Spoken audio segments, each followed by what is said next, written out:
നിന്റെ favourite subject ഏതാ? ഇംഗ്ലീഷും ഹിസ്റ്ററിയും. ആഹാ ആഹാ. പിന്നെ നിനക്കെന്താ എത്ര നാണം? ഇങ്ങ അടുത്തിരിക്കുക. ഞാൻ ആലോചിക്കുകയായിരുന്നു, ഇത്തവണ നിന്റെ സമ്മർ വെക്കേഷൻ ടൈമിൽ മണാലിക്ക് വിട്ടാലോ? അല്ല, എനിക്കപ്പോൾ സമ്മർ ക്യാമ്പ് ഉണ്ട്, ഞാനപ്പോൾ അതിന് പോകും. അത് കുഴപ്പമില്ലെന്നേ. നിനക്ക് എവിടെ പോകണമെന്ന് വെച്ചാൽ അവിടെ പോവാം.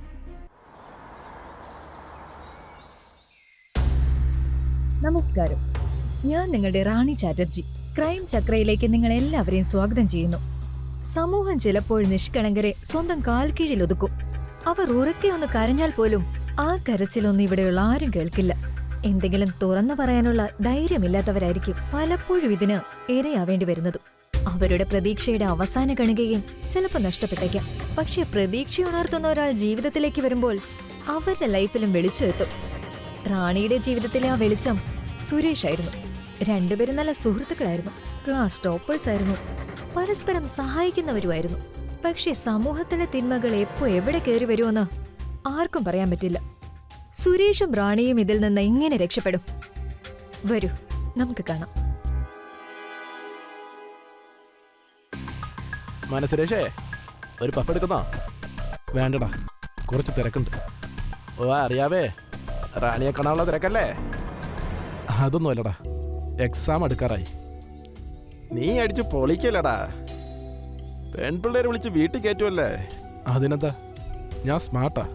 നിന്നെപ്പോലെ ക്ലാസ് കട്ട് ചെയ്ത് നടക്കുമല്ല. ആ അതും ശരിയാണ്. പഠിച്ചു കിടന്നോണ്ട് നിനക്ക് ഗുണമുണ്ടായില്ലേ? എടാ, നീ വെറുതെ ആവശ്യമില്ലാത്തത് പറയല്ലേ. എനിക്ക് പോയിട്ട് വരാൻ കാര്യമുണ്ട്. ആ എനിക്കറിയാന്നേ. ഈ പഠിത്തം മന്ത്രം നോക്കിയിട്ട് കാര്യമൊന്നുമില്ല. ഇടയ്ക്കൊക്കെ പുസ്തകത്തിൽ നിന്ന് കണ്ണെടുത്തിട്ട് ആ പെണ്ണിന്റെ മനസ്സിലോട്ട് കൂടി നോക്കണം. നിന്റെ ഈ വർത്തമാനം കേട്ട് നിൽക്കാനേ എനിക്ക് ഒട്ടും സമയമില്ല. എനിക്ക് ഒരുപാട് പഠിക്കാനുണ്ട്. ഞാൻ പോവാ. നീ ഇവിടെ നിന്ന് സമയം കളഞ്ഞോട്ടോ. ശരിയെന്നാ, ബൈ.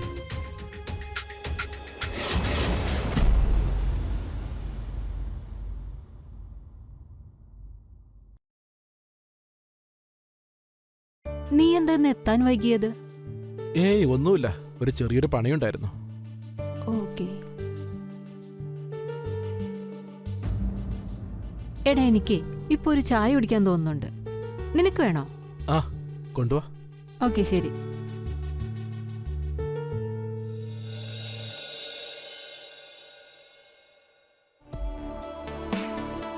സുരേഷ്, ചായ നമുക്ക് പിന്നെ കുടിക്കാം.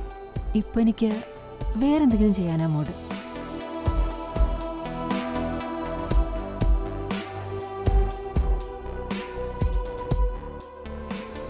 സുരേഷ്, ചായ.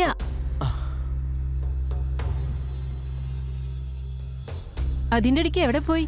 എവിടെയും പോയില്ല, ഞാൻ പിന്നെ പഠിത്തത്തിന് കാര്യം നോക്കുമായിരുന്നു. ആഹാ, ചായ കുടിക്ക്. ചായ അടിപൊളിയായിട്ടുണ്ട്. Thank you.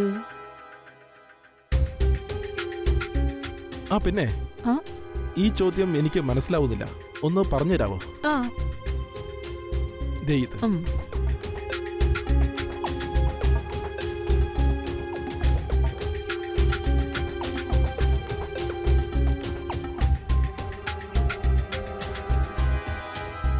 എപ്പോഴും പഠിത്തം മാത്രം നോക്കിയെടുത്തിട്ടെ ഒരു കാര്യമില്ല. ഇടയ്ക്കൊക്കെ പുസ്തകത്തിൽ കണ്ടെടുത്ത് ആ പെണ്ണിന്റെ മനസ്സിൽ കൂടി നോക്കണം.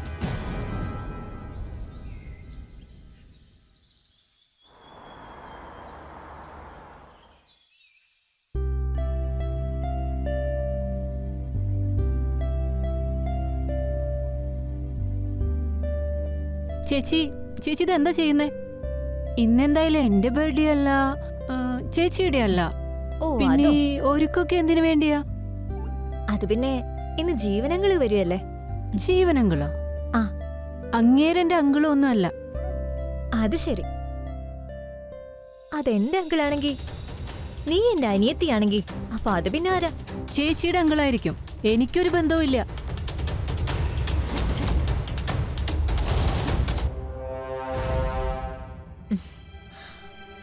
ബന്ധമില്ല, പക്ഷെ ബന്ധുക്കളെക്കാൾ കൂടുതൽ ചെയ്യുന്നുണ്ട്. അങ്കിള് നമുക്ക് വേണ്ടി ചെയ്യുന്നത് പോലെ നമ്മുടെ ബന്ധുക്കള് പോലെ നമുക്ക് വേണ്ടി ചെയ്യില്ല. ഫ്രീ ആയിട്ട് താമസിക്കാൻ സ്ഥലം കിട്ടുന്നതല്ലേ? ഹോട്ടലിൽ താമസിക്കാൻ അങ്കിളുടെ ബുദ്ധിമുട്ടുണ്ടായിട്ടല്ല, നമ്മളെ പറ്റി ചിന്തയുള്ളതുകൊണ്ട് അങ്കിൾ ഇവിടെ താമസിക്കുന്നത്. പിന്നെ ഒരു കാര്യം, ഫ്രീ ആയിട്ടല്ല ഇവിടെ താമസിക്കുന്നത്. എന്തേ, നിനക്ക് ഇത്രയും ഡ്രസ്സുകള്, സ്വീറ്റ്സ്, നിന്റെ കോളേജിലെ ഫീസ്, പിന്നെ ഈ വീടിന്റെ ചെലവും ഇതെല്ലാം അങ്കിളല്ലേ നോക്കുന്നേ. പിന്നെ നിനക്കറിയാലോ, നമ്മുടെ അച്ഛൻ മരിച്ച ശേഷം ഈ കുടുംബത്തിന്റെ ഭാരം അങ്കിളല്ലേ ഏറ്റെടുത്തത്. പോട്ടെ, പിന്നെ ഇന്ന് സുരേഷിനോട് പറഞ്ഞേക്ക് വൈകിട്ട് വരണ്ടാന്ന്. അങ്കിള് വരുന്നതല്ലേ. അതുകൊണ്ട് എന്താ, 2 ദിവസത്തേക്കല്ലേ വരുന്നേ? വൈകിട്ട് കുറച്ചേറെ ഇരുന്ന് സംസാരിക്കാനേ. നീ എല്ലാ ദിവസവും വൈകിട്ട് ഇരുന്ന് പഠിക്കുന്നതല്ലേ. എനിക്ക് അങ്ങേരോട് ഒന്നും സംസാരിക്കാനില്ല. ഞാൻ കോളേജിൽ പോവാ. ചേച്ചി ഇവിടെ ഇങ്ങനെ ഇരുന്നോ.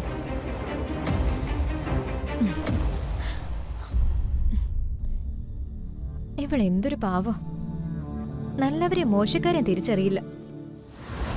ഇതിലിപ്പോ ഇത്ര ചിന്തിക്കാൻ മാത്രം എന്താ ഉള്ളത്? നീ നിന്റെ ചേച്ചിയോട് പറയേ നിന്റെ അങ്കിളിന്റെ ശരിക്കുള്ള മനസ്സിലിരിപ്പ് എന്താണെന്ന്. നീ എന്താ കരുതിയേ ചേച്ചി ഇതൊക്കെ വിശ്വസിക്കുമെന്നോ? എന്റെ ചേച്ചി ഒരുമാതിരി കണ്ണ് കെട്ടിവിട്ട കുതിരയെ പോലെയാ. അങ്ങേര് സ്വന്തം അങ്കിളാന്നല്ലേ ചേച്ചിയുടെ വിചാരം. അങ്ങേര് എന്നെ കാണുന്നത് വേറെ കണ്ണുകൊണ്ടാണെന്ന് എനിക്കല്ലേ അറിയൂ. ഇനിയിപ്പോ എന്ത് ചെയ്യുന്ന? ഒന്നുമില്ല, അങ്ങേര് വരും, കുറെ സാധനങ്ങളും ബൊക്കെയൊക്കെ ആയിട്ട് വരും. ചേച്ചിനെ കുറെ സോപ്പിട്ടൊക്കെ സംസാരിക്കും. ഇനി 2 ദിവസം അങ്ങേര് വീട്ടിലുണ്ടാവുമെന്ന്. ആ 2 ദിവസം ഞാനിനി എന്റെ വീട്ടിൽ ശ്വാസം മുട്ടി ജീവിക്കണം. ചേച്ചിയിടയ്ക്ക് പുറത്തു പോകുമ്പോണ്ടല്ലോ എനിക്ക് വല്ലാണ്ട് പേടിയാവും. ശരി, ഞാനൊന്ന് ആലോചിക്കട്ടെ. പക്ഷെ അതുവരെ നീ ഒന്ന് ശ്രദ്ധിക്കണം. ഇനി അയാൾ അവിടെ നിന്ന് പോയിട്ട് ഞാൻ നിന്റെ വീട്ടിലേക്ക് വരുന്നുള്ളൂ. എനിക്ക് അയാളെ കാണുക പോലും വേണ്ട. പിന്നെ അങ്കിളെ, യാത്രയിൽ ബുദ്ധിമുട്ടൊന്നും ഉണ്ടായില്ലല്ലോ?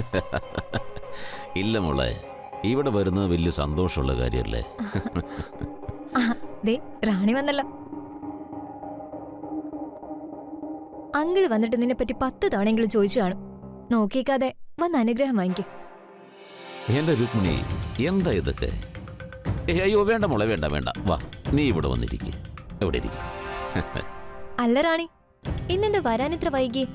വേഗം വരണോന്ന് ഞാൻ പറഞ്ഞതല്ലേ. അത് പിന്നെ കോളേജിലെ ആനുവൽ ഫംഗ്ഷനാ, അപ്പൊ അതിനു വേണ്ടിയുള്ള പ്രാക്ടീസിലായിരുന്നു. ശരി. രുക്മിണി, റാണി വലുതായപ്പോ ഒന്നുകൂടി സുന്ദരിയായല്ലേ. ഇപ്പൊ ഇവള് ശരിക്കും ഒരു റാണിയായി. എനിക്ക് ഒരു ചായയും കൂടി കുടിക്കാൻ തോന്നുന്നുണ്ട്. ആ ഇടാലോ.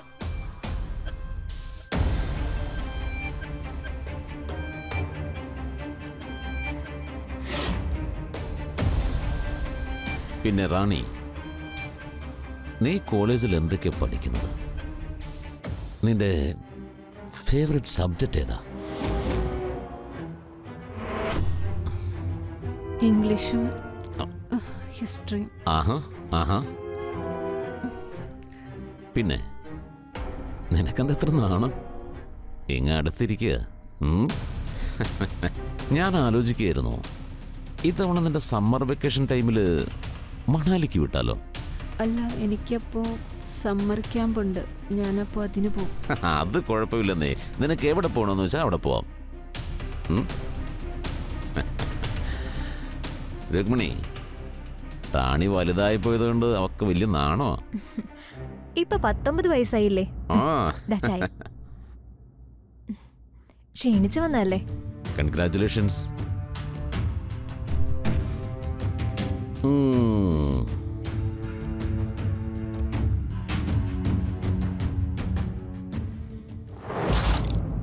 ഇന്നത്തെ സമൂഹത്തിൽ രാമനെയും രാവണനെയും നമുക്ക് ഒരുമിച്ച് കാണാൻ പറ്റും.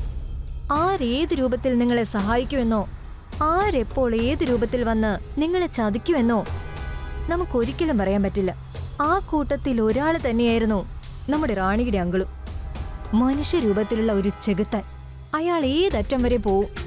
ബന്ധങ്ങളുടെ മറവിൽ ഇവർ ചെയ്യുന്ന കാര്യങ്ങൾ തടയാൻ പലപ്പോഴും പറ്റിയെന്ന് വരില്ല. റാണിയെ സഹായിക്കണമെന്ന് സുരേഷ് തീരുമാനമെടുത്തിരുന്നു. പക്ഷെ എങ്ങനെയാണ് സഹായിക്കേണ്ടതെന്ന് അവനും അറിയില്ലായിരുന്നു. എങ്കിലും റാണിയുടെ സുരക്ഷ അവൻ ഏറ്റവും ഇമ്പോർട്ടന്റ് ആയിരുന്നു. വരൂ, 2 പേരും ചേർന്ന് അയാളെ തടയുന്നത് എങ്ങനെയാണെന്ന് കാണാം.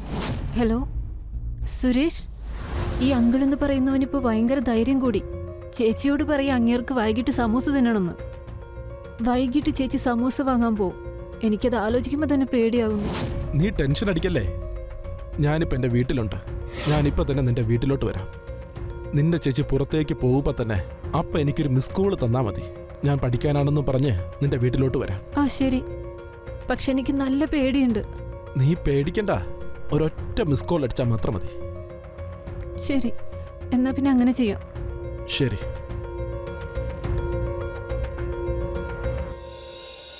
റാണി, ആ ചേച്ചി.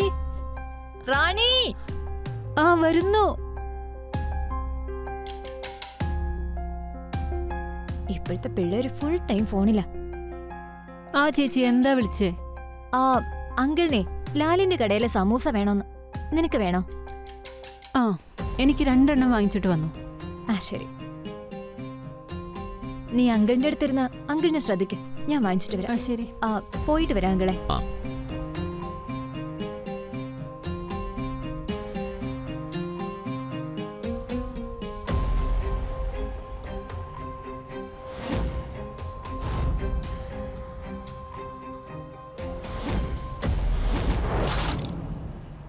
റാണി, എനിക്ക് വല്ലാത്തൊരു ദാഹം. കുറച്ച് വെള്ളം എടുത്ത് തരും മോളെ. ശരി.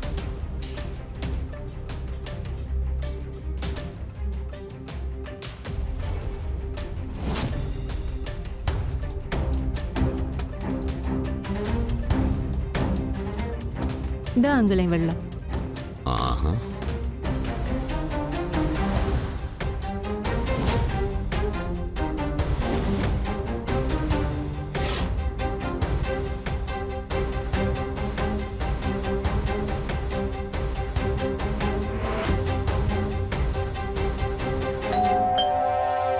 അങ്കിളെ, എന്റെ ഫ്രണ്ട് വന്നിട്ടുണ്ട്.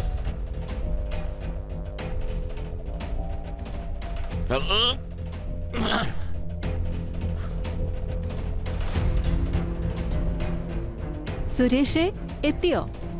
വാ കേറ്. ആ അങ്കിൾ, ഇതെന്റെ ക്ലാസ്മേറ്റാ. ഞങ്ങൾ രണ്ടുപേരും പഠിക്കാൻ പോവാ. അങ്കിളിന് എന്തെങ്കിലും ആവശ്യമുണ്ടെങ്കിൽ ഉറക്കെ ഒന്ന് വിളിച്ചാ മതി. ഓക്കേ? ആ ഓക്കെ. വാടാ.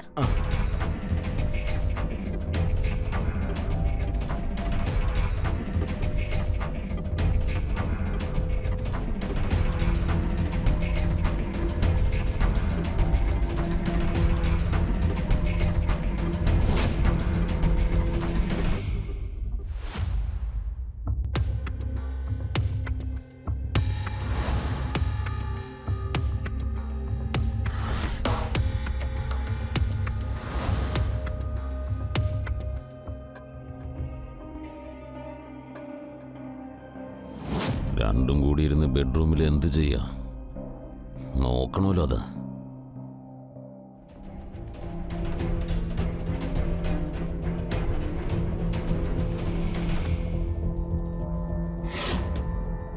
ബെഡ്റൂമിൽ ഇരുന്നാലേ നിങ്ങൾക്ക് പഠിക്കാൻ പറ്റുള്ളൂ. നിങ്ങൾക്ക് അവിടെ ഹോളിൽ പോയിരുന്ന് പഠിച്ചൂടെ? ഡാ ചക്ക, നിന്നോടാ ഞാൻ പറഞ്ഞേ. അങ്കിൾ, ഇവന്റെ പേര് സുരേഷ് എന്നാണ്. ആ എന്ത് തേങ്ങെങ്കിലും ആയിക്കോട്ടെ, ഇങ്ങനെ ബെഡ്റൂമിൽ വന്ന് കയറുന്നതിനാ? അങ്കിള് തെറ്റിദ്ധരിച്ചിരിക്കുകയാണ്. എനിക്കൊരു തെറ്റിദ്ധാരണയില്ല, എല്ലാ കാര്യവും എനിക്കറിയാം. ബെഡ്റൂമിന്റെ അകത്ത് കിടക്കേക്ക് വിരിച്ചിട്ടിരിക്കുന്നു പ്രായം തികഞ്ഞൊരു പെണ്ണും. നിനക്ക് നാണാവില്ലടാ. നിന്റെ ഉദ്ദേശം ശരിയല്ല. നിങ്ങളുടെ ഉദ്ദേശം ശരിയല്ലാത്തത് അങ്കിളെ, എല്ലാം എനിക്കറിയാം.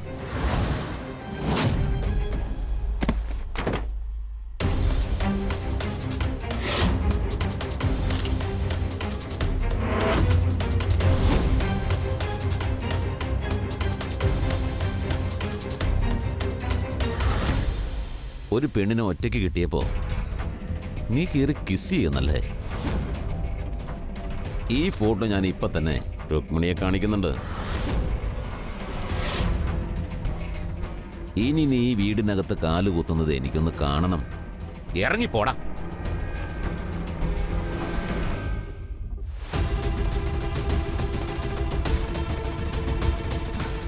അല്ല റാണി, ഇന്ന് സുരേഷിനെ വിളിക്കേണ്ടെന്ന് ഞാൻ പറഞ്ഞതല്ലേ? അത് ചേച്ചി, ഞാൻ ബുക്ക് കൊടുക്കാനായിട്ട് വന്നതാ. ഓ, ശരി എന്നാ ഞാൻ ഇറങ്ങുവാണേ. നീ വന്നതല്ലേ, സമൂസ കഴിച്ചിട്ട് പോ. വേണ്ട ചേച്ചി, കുറച്ച് തിരക്കുണ്ട്.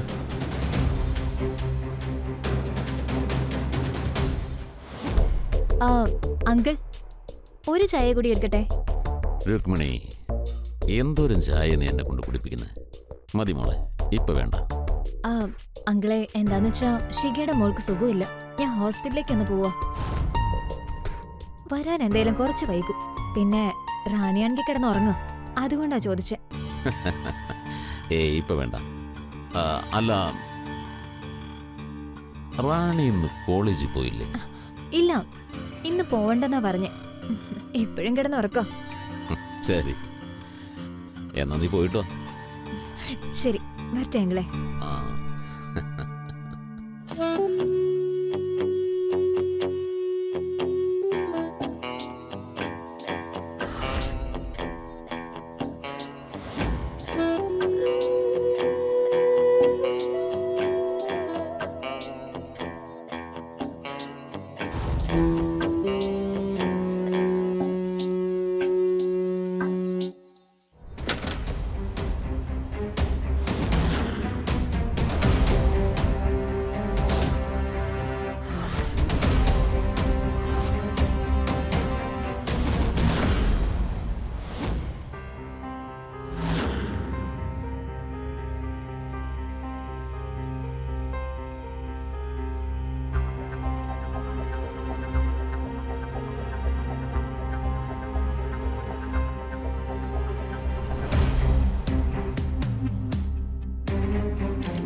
അങ്കിൾ, ഇതെന്തീ കാണിക്കുന്നേ? ഒന്നുമില്ല, ഒന്നുമില്ല മോളെ, നീ പേടിക്കണ്ട. അങ്കിളെ, ഇതൊന്നും ശരിയല്ല. ഇല്ല മോളെ, ഒരു ശരികേടുമില്ല. മോള് പേടിക്കണ്ട, ഒന്നുകൊണ്ടും വിഷമിക്കണ്ട. ഇങ്ങടുത്തേക്ക് വാ, ഒന്നടുത്തേക്ക് വാ. എല്ലാം ശരിയാവും. ഇങ്ങ വാ. Hello uncle. ആരുടേത്? ഓ, നീയായിരുന്നല്ലേ. നിനക്കാ ഫോട്ടോ ഇല്ലേ വേണ്ടേ? അത് കിട്ടില്ല. ഞാനാ ഫോട്ടോ വാങ്ങാൻ വന്നതല്ല. പിന്നെന്തിനാ? ഇന്നലെ നിങ്ങളൊരു ഐഡിയ തന്നില്ലേ, അതിന് വേണ്ടി വന്നതാ. എന്ത് ഐഡിയ? അറിയില്ലേ, ഇന്നലെ നീ ഞങ്ങളുടെ ഒരു ഫോട്ടോ എടുത്തായിരുന്നില്ലേ? അങ്ങനെ ഞങ്ങള് ഒരു വീഡിയോ എടുത്തു. ക്യാമറ ദേ അവിടെയുണ്ട്.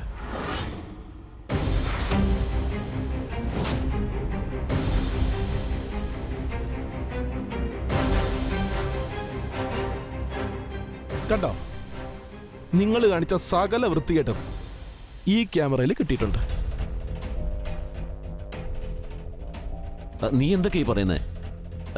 ഞാൻ എൻ്റെ മോളുടെ ഡ്രസ്സൊക്കെ നേരെ ഇട്ടതല്ലേ, അല്ലാതെ വേറൊന്നും അല്ല.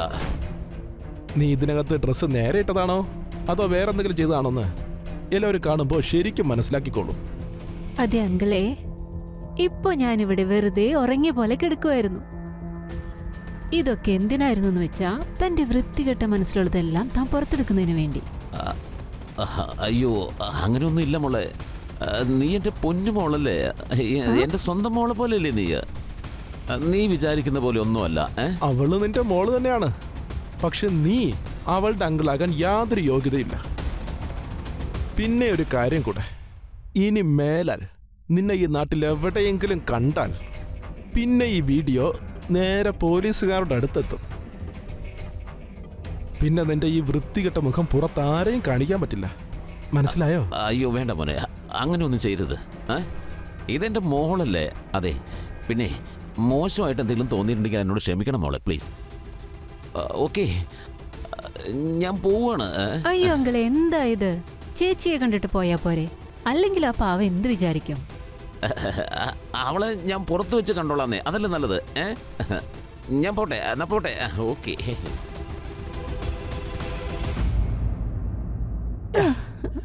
ഫൈനലി അങ്ങനെ നമ്മൾ ജയിച്ചു.